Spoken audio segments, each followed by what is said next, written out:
Merci de choisir Écho d'Afrique sur DBS pour vous informer sur le continent.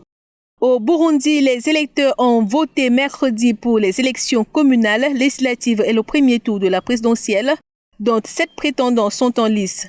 C'est au total 14 718 bureaux de vote qui ont accueilli plus de 5 millions d'électeurs, parmi lesquels Évariste Ndayishimiye, dauphin du président sortant, candidat du parti au pouvoir qui a voté dans son fief à Kitanga.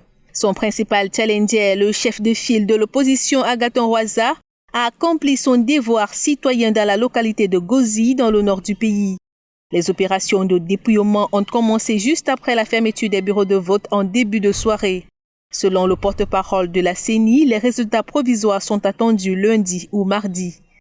Le futur président élu pour un mandat de 7 ans sera investi en août à la fin du mandat de Pierre Nkurunziza, qui a choisi de ne pas briguer un 4e mandat après 14 ans au pouvoir.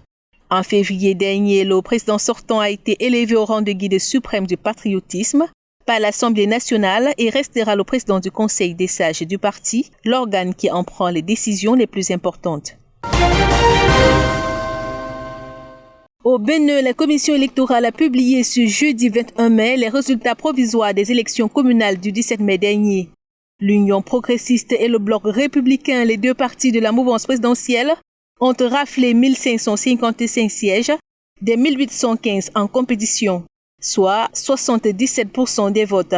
La force Kori pour un Bénin nouveau, l'ex-parti de l'ancien président Thomas Boni Yayi, a recueilli 260 sièges, environ 15%.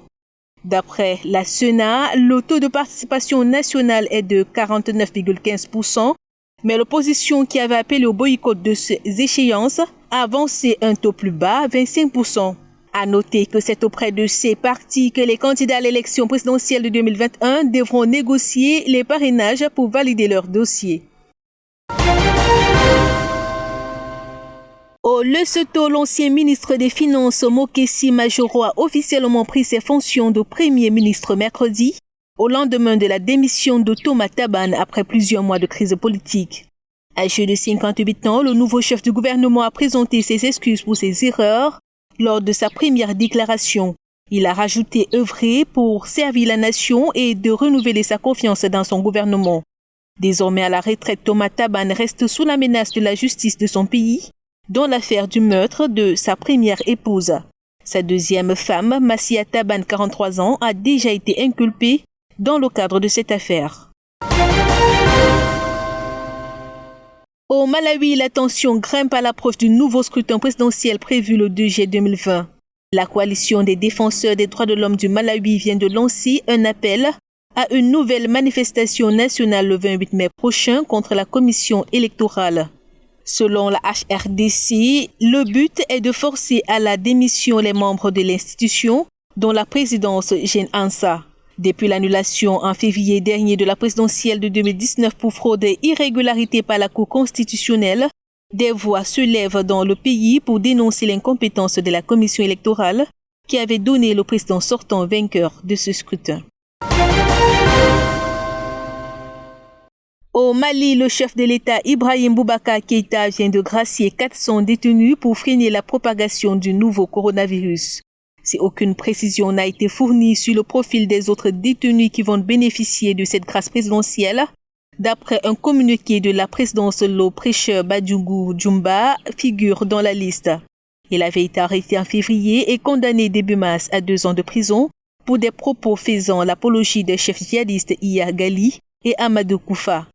À noter que la décision du président malien intervient une semaine après l'appel des chefs de plusieurs agences de l'ONU, dont l'Organisation mondiale de la santé qui avait incité les gouvernements à libérer les prisonniers non violents ou les plus exposés à la maladie. En République démocratique du Congo, 3e jour d'isolement de la ville de Goma, chef-lieu de la province du Nord Kivu. La mesure en vigueur depuis le 19 mai va s'étendre sur 14 jours. Elle fait suite à la détection de 7 nouveaux cas confirmés de Covid-19 dans cette ville le week-end dernier. Pour éviter une explosion de cas, un couvre-feu a également été instauré de 20h à 5h du matin pour limiter les mouvements des populations.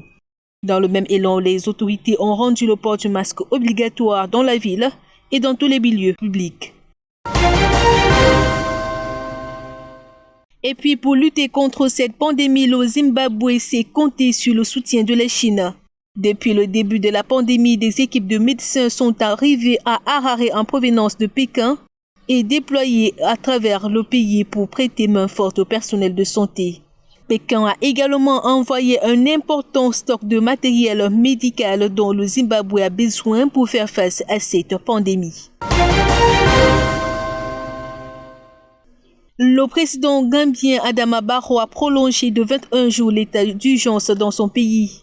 Il a aussi maintenu les mesures restrictives pour couper la chaîne de contamination du nouveau coronavirus, notamment le confinement et la fermeture de certains marchés. Affirmant avoir conscience de l'impact des restrictions imposées sur la vie de ses concitoyens, le président gambien a estimé que la lutte contre cette pandémie était une question de survie. Il a cité l'avis des experts de santé selon lesquels, en l'absence des mesures appropriées, plus de 180 000 personnes pourraient être contaminées. Avec une population estimée à 2 millions de personnes, la Gambie a officiellement déclaré 24 cas de contamination au Covid-19 et un décès. L'Organisation internationale de la francophonie a annoncé mercredi le report à 2021 de son 18e sommet, initialement prévu en décembre en raison de la pandémie de Covid-19. Le sommet de l'EF qui se déroule tous les 2 ans, notamment pour élire le secrétaire général de l'organisation, devait réunir les chefs d'État des pays ayant le français en commun les 12 et 13 décembre 2020 à Tunis. Voilà pour l'essentiel de l'actualité. À très bientôt.